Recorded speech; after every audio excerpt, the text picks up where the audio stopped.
গ্রীষ্মকাল পড়তেই শুরু হয়েছে পানীয় জলের সংকট। মুর্শিদাবাদের ফারাক্কা ব্লকের বাহাদুরপুর গ্রাম পঞ্চায়েতের অন্তর্গত টুরিপাড়া গ্রাম সহ বিভিন্ন গ্রামের একই সমস্যা।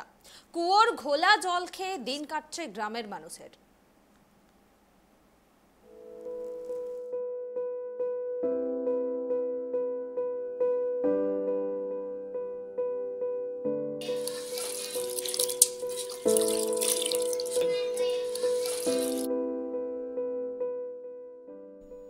গ্রীষ্মকালে কুয়ার জলের লেয়ার নিচে নেমে যাওয়ায় কুয়ার ঘোলা জল খেয়ে দিন কাটছে গ্রামের মানুষের। মুর্শিদাবাদের ফারাক্কা ব্লকের বাহাদুরপুর গ্রাম পঞ্চায়েতের অন্তর্গত টুরিপাড়া গ্রামসহ বিভিন্ন গ্রামের একই সমস্যা। প্রতি বছর গ্রীষ্মকাল পড়তে না পড়তেই মুর্শিদাবাদের ফারাক্কা ব্লকের বাহাদুরপুর গ্রাম পঞ্চায়েতের অন্তর্গত টুরিপাড়া, বাগদাপাড়া, সোনাঝুরি গ্রামসহ বিভিন্ন গ্রাম এলাকায় জলের সংকট দেখা যায়। স্থানীয় বাসিন্দাদের অভিযোগ, ইতিমধ্যে ওই এলাকাগুলোতে বেশিরভাগ কুয়োর জল শুকিয়ে গেছে, আর কয়েকটা কুয়োর জল শেষ সীমানায়, তাও আবার ঘোলা জল। স্থানীয় বাসিন্দাদের বাধ্য হয়ে কুয়ো থেকে ঘোলা জল তুলে বাড়িতে সেই জল রেখে ওই জল পান ও রান্না করতে হয়। বহুত দিন থেকে আমাদের জলের সমস্যা হচ্ছে, প্লাস আমাদের বর্ষাকালীনের সময় জলটা থাকে, তারপরে বর্ষা 2-3 মাস পরে আর জল থাকে না। এবার আমরা ঘোলা জল করে এবার রাত্রে আমাদের মেয়ে ছেলেদের রাত্রে 12টা-1টা কখন কোনো টাইম টেবিল নেই কি জল উঠিয়ে এবার সকালে দেখছি জল নেই। কাদা করি বালি খাইছে, এদিকে কাদা জল খাইছে না, কারোর কথাও নাই। এখানে বাচ্চারা কত পড়ছে ব্যারাম, তো যদি বাচ্চা কিছু হয়ে যায় কি বড় মানুষ, এখন আমি রগাইছি তা আমি কিছু হয়ে যায় তো ওর দায়িত্ব লিবে না। হ্যাঁ, কি করতে আমাদের কোন তো খাইতে দেয় না, কুমাটার জলটা তো খেতে দেবা, কোন তো আমাদেরকে 10 টাকা মদত করে না। যাবো না ভোট দিতে, দিব তো যাকে যাকে ইচ্ছা তাকে দিব।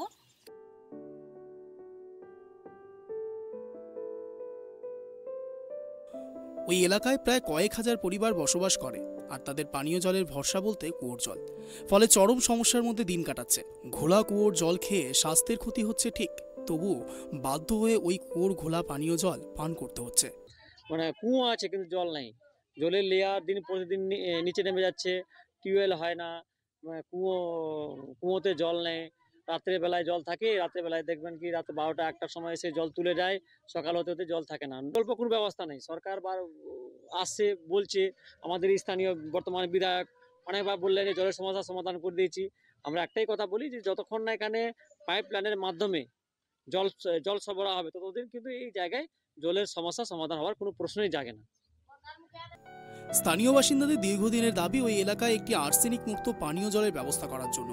স্থানীয় প্রশাসন থেকে শুরু করে নেতাদের বারবার বলা হয়েছে আর্সেনিক মুক্ত পানীয় জলের ব্যবস্থার জন্য, কিন্তু এখনও কোনো সুরাহা হয়নি। ফলে অমিল আর্সেনিক মুক্ত পানীয় জলের ব্যবস্থা। ফলে বাধ্য হয়ে বেঁচে থাকার জন্য কুয়ো থেকে ঘোলা জল পান করছে বা রান্না করার জন্য ব্যবহার করছে বাসিন্দারা। তবে ফারাক্কা তৃণমূল কংগ্রেসের ব্লক সভাপতি অরুণময় দাস জানিয়েছেন, এই জল সংকট দীর্ঘদিনের। আগে সরকার কাজ করেনি, এখন এই জল সংকট মেটানোর কাজ শুরু হয়েছে এবং দ্রুতই সেই কাজ শেষ হবে।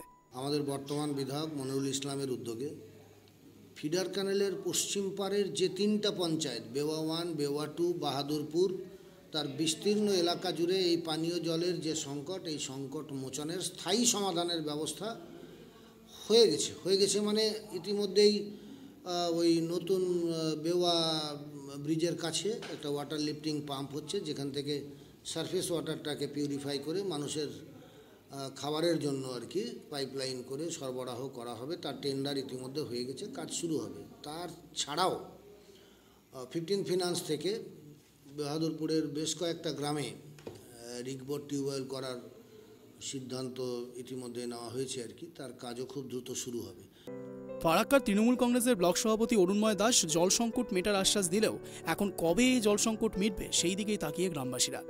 মুর্শিদাবাদ থেকে গোপাল ঠাকুরের রিপোর্ট, ড্রাইভ টিভি।